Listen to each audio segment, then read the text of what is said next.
Welcome to the Veterinary Financial Podcast, where we discuss financial freedom and whole life success. I'm Meredith Jones, a veterinarian and financial planner. And I'm Willie Bidat, a lab animal specialist and a money nerd. We are gearing up for the virtual Veterinary Financial Summit coming up on September 30th and October 1st. Go to vetfinancialsummit.com to learn more. So Meredith, it's September 1st. I am so excited about this episode because I wanted to talk about student loans. So today's the day that interests start back up. And in a month, a lot of us will have to make our first payment after 3.5 years of not paying anything. So what's going on right now with interest and the payment itself? Well, I'm glad we're talking about student loans today, Willie, because it's one of my favorite subjects. So what's going on is in September, we've got interest starting to accumulate again. So we had this whole 3.5-year period of time while the payments were on pause and the interest was on pause as well. And so interest is starting back up, both for folks who are in school as well as folks who have already graduated from vet school. And then we've got the first payments due in October. So some of those will come through as early as October 1st, and some of them will be some other time in October. Yeah, I think in the Student Aid website, they say they have to give you at least a 3-week notification before your first payment is due. So a lot of us are going to start receiving emails. Yes. And so want to give some credit to Megan McGuire, who is on the Student Loan Planner team. She actually sent an email out recently that had really just some very practical information with student loan payments restarting to just make sure that you've got your contact information updated with your loan servicer.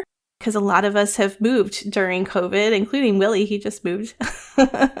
I did move, and I think yesterday I changed it because September 1st was coming up, and I'm like, oh, I need to change my info.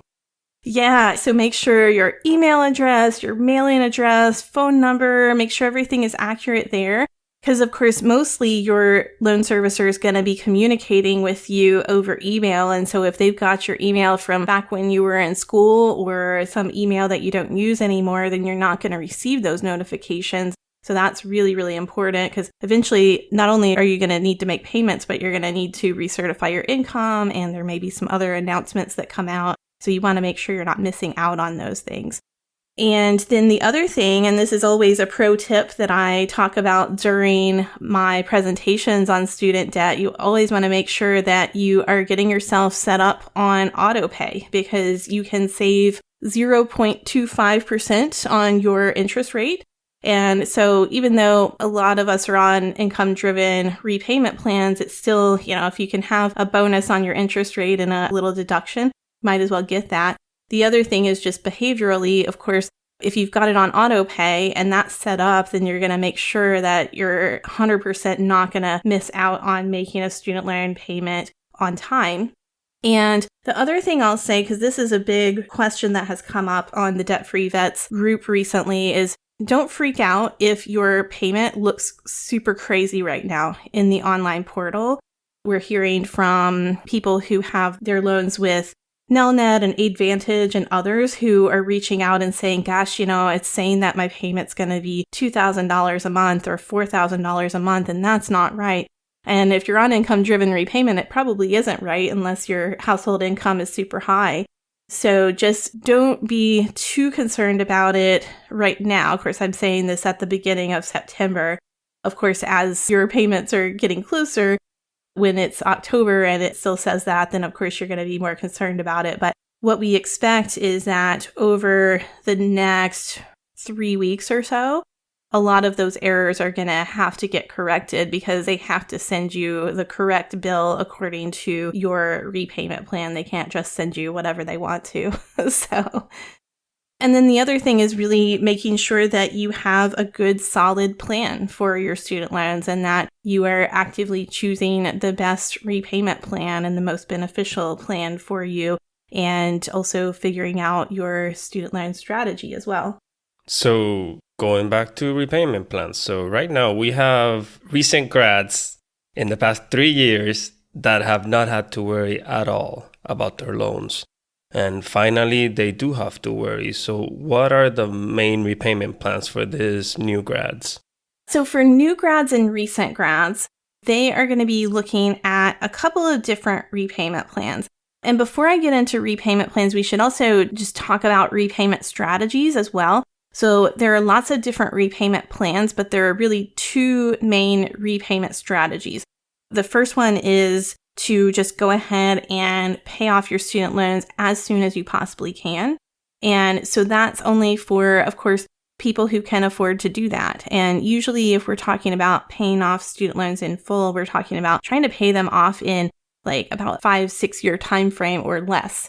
Because if you're not paying them off in a very short time frame, then it's likely that you're missing out on other financial goals and other opportunities to contribute to retirement and build wealth in other ways. And so that's why we don't want people paying off their student loans in full over a very long time frame, because if you're going to do that, it makes a lot more sense to pursue one of the income-driven repayment plans. And so that's our second strategy. And a lot of new grads are going to be on income-driven repayment plans, as well as a lot of veterinarians in general. And the reason for that is partly due to high debt-to-income ratios in the veterinary profession, but it's also because if you look at the numbers and you run the simulations, for a lot of people, it makes a ton of sense to be on an income-driven repayment plan, and it might actually be less expensive than paying it off, depending on the case. And so those income-driven repayment plans, when we're looking at new grads, the ones that we are typically focusing on are pay, which is pay as you earn. And so that's a 20-year plan. It's based on 10% of your discretionary income. And so a lot of people are choosing that plan. Now, anyone who's on that plan can stay on it, but that is a plan that's being phased out as of July 1st of 2024. And so that's another reason it's really important to get a student loan plan, because not all of the options are going to be available to you forever. If you're a brand new grad, meaning that you never borrowed any student loans before 2014, you would also have access to the new IBR plan, where that is also based on 10% of your discretionary income. It's also a 20-year plan. We expect that one to be around for the long term because it's actually in the statute. So it would take an act of Congress to actually change that one. So we expect that one to be around for a while, but not everyone's eligible for it because a lot of people did borrow money before 2014. The other one is the SAVE plan. And so that one is also based on 10% of your discretionary income, but it's a 25-year plan. And so we can go into a few more details on that one, but that is the other one. And for new grads, a lot of times we're looking at a balance of, okay, payments are about $100 a month cheaper on the SAVE plan. So how does that work out versus paying on a 20-year plan? So you can look at paying a little bit more for 20 years, or you can look at paying about $100 a month less over 25 years. When we run these scenarios with new grads, there are a lot of times where it works out better to be on a 20-year plan rather than being on a 25-year plan. So a lot of times we're looking at something like pay or new IBR versus being on the SAVE plan. So you mentioned SAVE, the payment is lower. Why is that? Sure. So the reason that the payments are lower on SAVE is because it uses a higher poverty line deduction. And so when the Repay plan was around, so the Repay plan has now become SAVE. Anybody who was on Repay before COVID or signed up during COVID is going to be automatically transferred over to SAVE. You don't have to fill out a form. You don't have to do anything. You're automatically on the SAVE plan. And so what they did is the discretionary income is a calculation that is done by the government. They have these charts where they say, okay, according to your family size and according to your income, we take a look at that and we subtract a poverty line deduction to figure out what your payment's going to be. So with the SAVE plan, they're using a poverty line deduction that is 225% versus the other income-driven repayment plans are using 150% poverty line as the deduction. So that's the reason that the payments are cheaper on SAVE. Okay. I don't know why I thought it was the percent income that it was lower in save, but that makes sense. So they're putting that deduction initially, and it's 225% in save and 150% in pay. Yeah, and that's a good point too, is that there is a difference in the discretionary income. However, it's not really that significant for people who went to vet school and graduate school. So if you only went to undergrad, and this isn't kicking in until next year, but next year for people who only borrowed for undergrad, the payments are based on a 5% discretionary income versus 10%. Now, they do talk about taking a weighted average of undergrad and graduate loans, but I don't know about you, Willie, but for most of us, the vast majority of our loans are going to be graduate loans. And so when we're running scenarios for people, we're really calculating for the most part based on everything being at 10%. The other thing is if you have consolidated your loans and you had graduate loans, then we're looking at 10% of discretionary income. But most of your loans are going to be graduate loans anyway, right? Yeah, but again, it's so interesting to hear because I was telling people that it was based on 5% of your discretionary income, and now it's no. And that's why I had read before that the SAFE plan usually helps those with undergrad loans more than the graduate ones. So that's awesome. Another big thing that we were talking about before we hit record was how the interest behaves with the SAVE and the other income-driven repayments like pay. Can you talk a little bit about that? Yeah, so when we're thinking about interest with the SAVE plan, so what's happened with the transition from the repay plan to the SAVE plan is there's now a larger interest subsidy with the SAVE plan. And so what happens is SAVE is going to cover all of your interest that your required payment doesn't cover. And so therefore the loan balance isn't going to increase. And so I'm hearing a lot of misunderstandings on the Facebook group and otherwise. With Student Loan Planner, we're getting a lot of questions about this as well. And so I'm going to try to explain this as simply as possible. And Willie, let me know if I need to clarify anything. So when you make your payment each month, just like with a mortgage payment, you're going to be paying some interest and some principal with that. Now, some people are actually on income-driven repayment plans where they're really just only paying interest. And so that's another thing to consider as well. But you make your payment. And so let's say your payment is $200 a month, but you would have had $500 of interest accumulate that month. Instead of paying $200 and having this $300 of unpaid interest that would accumulate on the loan, that interest is actually subsidized by the government and it's taken care of. And so you pay your $200 a month payment. Maybe it does all go to interest at that point, but then you don't have that $300 of unpaid interest accumulate like you would with the other plans. Now, I'll say that with the caveat of, okay, that still doesn't mean that the SAVE plan is going to be best for everyone. It's really important to run the numbers. That is a longer repayment plan compared to pay or the new version of IBR. But that is the difference there. And because you don't have that unpaid interest accumulate, the loan balance actually doesn't increase, because that's one of the big stressors, right? With income-driven repayment plans is people saying, I made my payment every month and the balance is just going up. Okay, that's pretty insane because I graduated in 2014 and my balance has gone like $40,000. So if I change to the SAVE plan because I'm on the pay, my loans are just going to stay the same until that forgiveness period. Yeah, so you wouldn't have any more of that unpaid interest added on. Wow. Okay.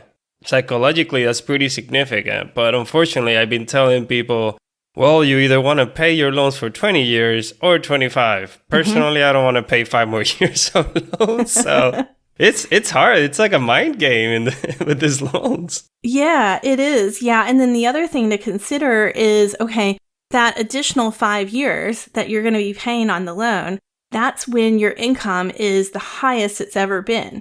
Right. And so especially when we're talking with veterinarians, dentists, physicians, anybody that their income just goes up over time, you're thinking about, okay, we're doing projections based on like a 3% increase in income, but some of us, our income is going to go up significantly more than that, especially if you're looking at owning a practice someday, or if Well, we've seen just over the past few years how a lot of vets are making more money than they ever dreamed that they would be.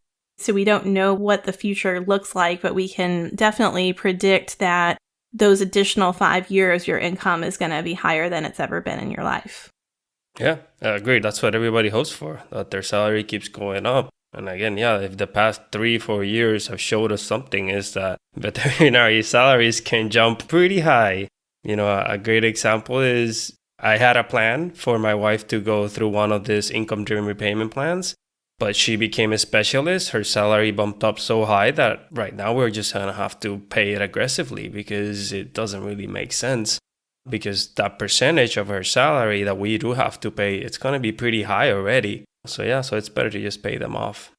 Yeah, and it's definitely very individual. So there's a lot of talk, of course, on the Facebook group, and we've had a ton of successes on the Debt-Free Vets group as far as people who saved up a ton of money during COVID, and maybe they worked a lot of extra shifts because there wasn't anything else to do for a little while there. And they managed to pay off their debt in full. But then the other thing is it's all about your individual situation and what works best for you. So just because Willie's wife is now a dermatologist, which is amazing, she's worked incredibly hard and is able to now say, okay, well, I'm going to go ahead and pay off the debt. That doesn't mean that that's going to be the best plan for everyone, even if they are also working incredibly hard and making more than they used to, because the farther along you are in the income-driven repayment plans, the more compelling of a case you can make for staying in that income-driven plan. Yeah. And again, going back to the Facebook group, the Debt-Free Vets, it's doable. There's people there that have $300K plus in loans and they have paid it off. I think I saw one from a 2021 grad paying off their loans. That is amazing. So, a lot of people just go into these income-driven repayments because, frankly, they don't want to deal with their loans. But again, sometimes it makes sense. If you can pay them off aggressively, put the numbers in, and let's see. And talking about numbers, can you provide some of the research says, Meredith, for student loans?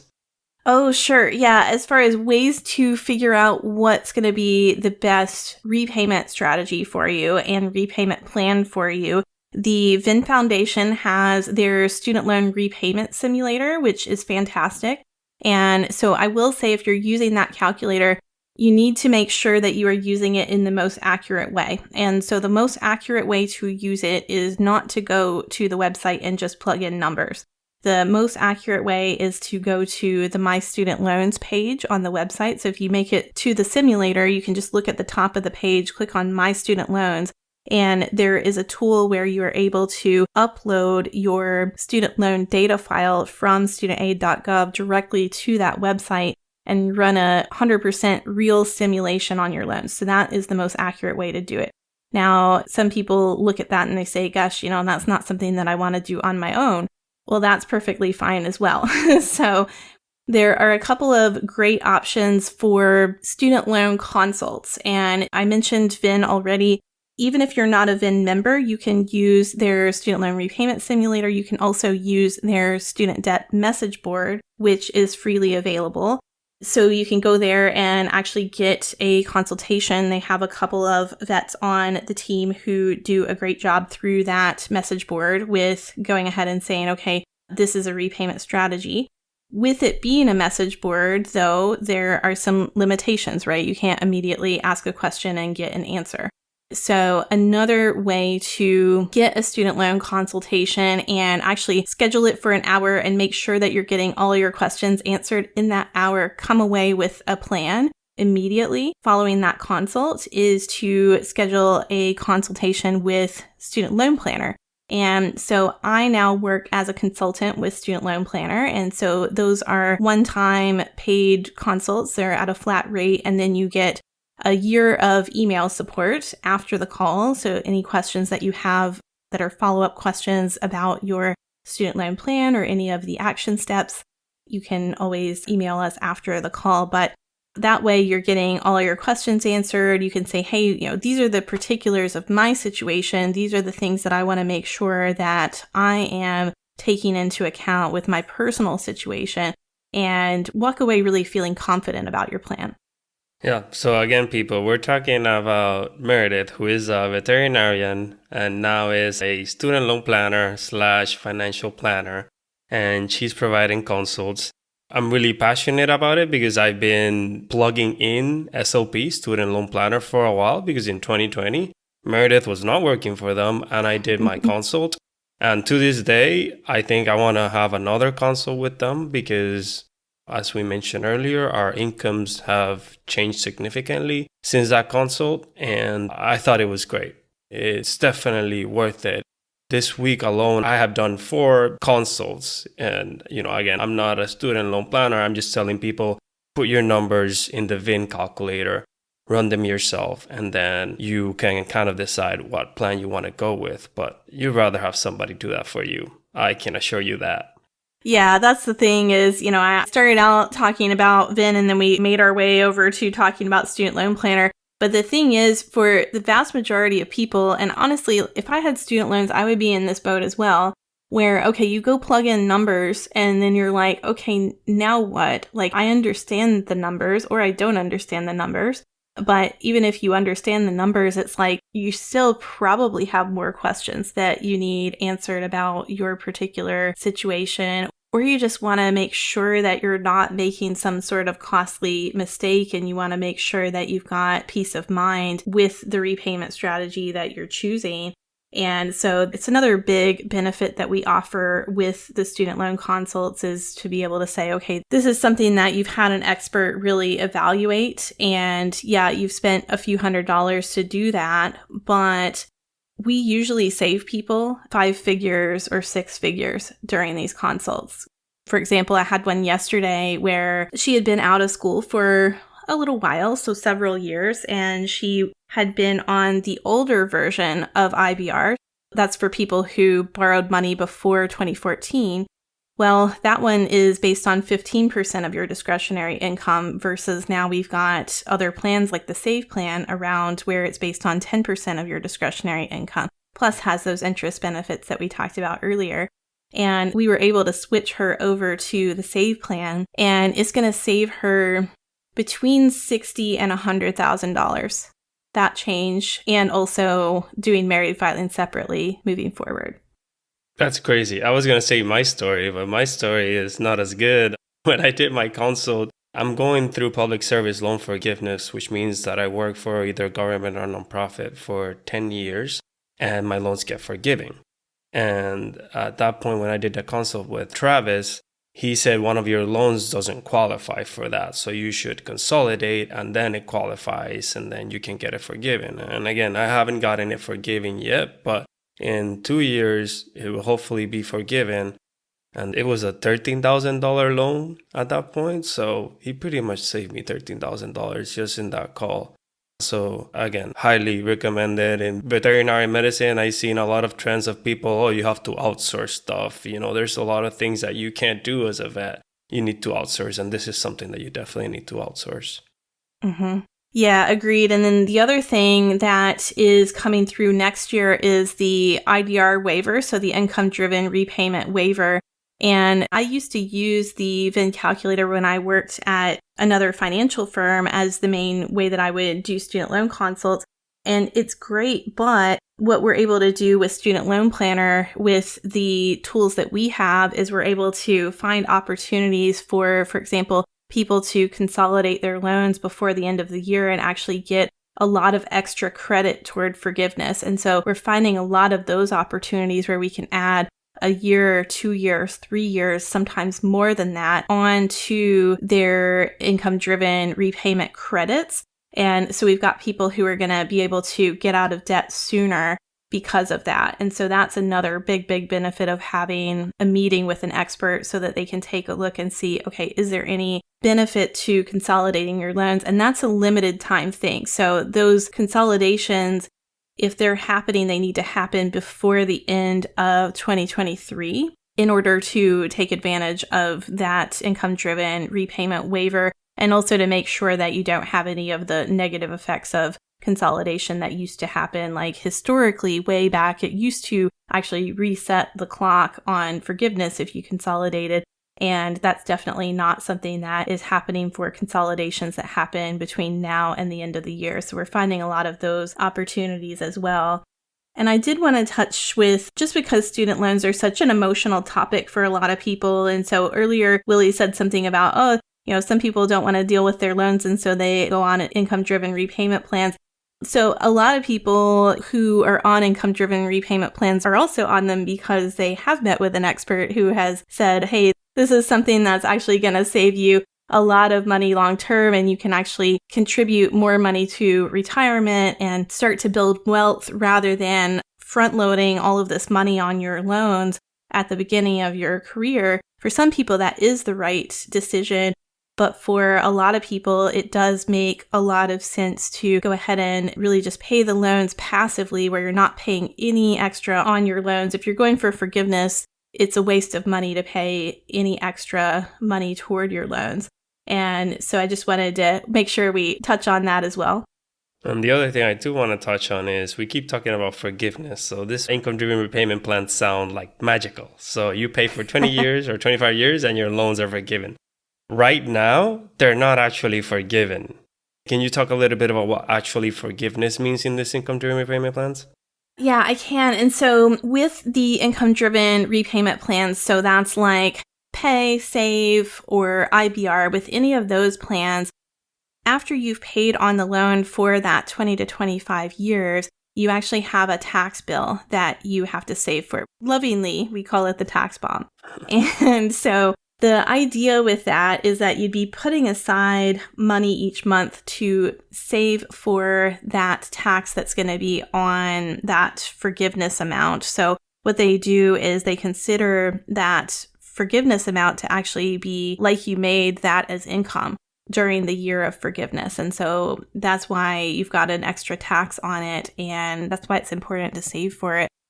A lot of folks that we meet with, they may have a tax bomb of between $60,000 and $120,000 that they would need to save over the next, whether that's another 15 years, whether that's another 20 years, until they hit that forgiveness timeframe. And so it's really important to save that money. And what we recommend is putting it into a brokerage account. And so as Willie mentioned, I do also work as a financial planner with SLP Wealth. Among all of the other financial planning things that we focus on, one of the things that we help people with is putting that money into an investment account, like a brokerage account, to save for the tax bomb. And so some people need to save $300 a month. Some people need to save $600 a month. And it all just depends on your numbers. Yeah, that is a great point, because a lot of people, again, they have pushed loans for a while and they don't know what to do with that extra money. They haven't paid anything in the past 3 years. And I did have a debate yesterday when I was talking to one of the recent grads. She's asking me, how do I save for the tax bomb? And me personally, I've been saving in a brokerage account, but high yield savings account, well, some of them are giving you 5% So you can start with that. That's your money. It's really safe. At some point, this high interest environment is going to drop. So you might need to consider a brokerage account, but I don't know. What do you think about that? Telling people to go straight to a high yield savings account? And because I definitely, again, I'm doing a brokerage account, but at this point with the high percentages, high interest rates, yeah. Okay, so right now we're definitely in a different interest environment than we were a few years ago. And so you do have options. Like Willie said, you could go ahead and just put it in. If I was doing high yield savings, I would try to find the very highest one. There is one out there that's at 5% right now. And so you could go ahead and start your tax bond savings with that. With those being taxable accounts, you wouldn't have to worry about that aspect of it if it's just in a savings account, which is a cool benefit. And then the other thing that you could consider is some of the money market accounts right now are sitting at about 5.5% interest. I think Fidelity's got one. I believe Vanguard's got one that's sitting around there. And so on the savings accounts, that's a guaranteed return. But then it can be variable. So years from now, you may only be able to get 2% on that high yield savings account. And it's still going to be considered high yield at that point, which is, sounds nuts right now, but it's true. But yeah, we do talk about brokerage accounts just because over a longer period of time, and we are looking at this being a long-term savings, if it is in the stock market, then it's going to be something that is likely to make more over time. And that's another thing. As you get closer to that forgiveness time frame, you may want to put the money into more conservative investments versus being a little bit more aggressive, taking a little bit more risk at the beginning so that you can try to build up that tax bomb. And so that's another thing that a financial planner can help with as well. That's a great point. I think we have covered pretty much what I was interested in covering, because I certainly wanted to hear more about the SAFE plan, which, again, mentioned earlier, like 5% or 10%, depending if you have undergrad, graduate loans. And then the poverty line, how much percentage they deduct out of that. So, those are pretty confusing things because they sound similar, but they're not. But do you have anything else you want to pitch in about student loans and the environment that we're on right now? Yeah, just one more thing about the tax bomb. We all hope that the tax bomb goes away and that it's not a thing. I mean, if you think about, okay, anybody listening to this episode is going to be a ton more informed on student loans than the average person out there. And of course, we've got our own little money nerd group of people who are informed on student loans within the veterinary space. But if you think about the average American who is on an income-driven repayment plan, they're not even going to know to save for the tax bomb. And so there's got to be some other solution out there. And so we do want people to go ahead and save for the tax bomb because right now it's a thing. Unless they change the regulations, it is a thing that you're going to need to make sure that you've got money for so that you're not in trouble with the IRS in 20 to 25 years. So nobody wants that. But at the same time, it is something that all we can do is speculate, but it's likely that there's going to be some other solution out there. Because right now, anybody who actually reaches forgiveness between now and 2025 doesn't have to pay a tax bomb. So they could just go ahead and extend that longer term so that the rest of America doesn't have to take care of it as well. Meaning the rest of the Americans who are actually on the income-driven repayment plans don't have to take care of it. But we just don't know what the future holds. Awesome. Well, Meredith, thank you so much. This was a great episode. I'm sure we're going to put a lot of links in the show notes because a lot of these resources, people need to have access to them. Yes, absolutely. Yeah, we'll make sure that we've got lots of good resources for you in the show notes. And we'll also put our email address in the show notes. So feel free to send student loan questions there. And if it's something simple, we'll go ahead and answer it. If it's something that is a little bit more in-depth, then we may refer you for a consult. Sounds like a plan. Awesome. Bye, everybody. Bye. Take care. If you liked this episode, click the follow or subscribe button. Until next time, take care and continue your path to financial success.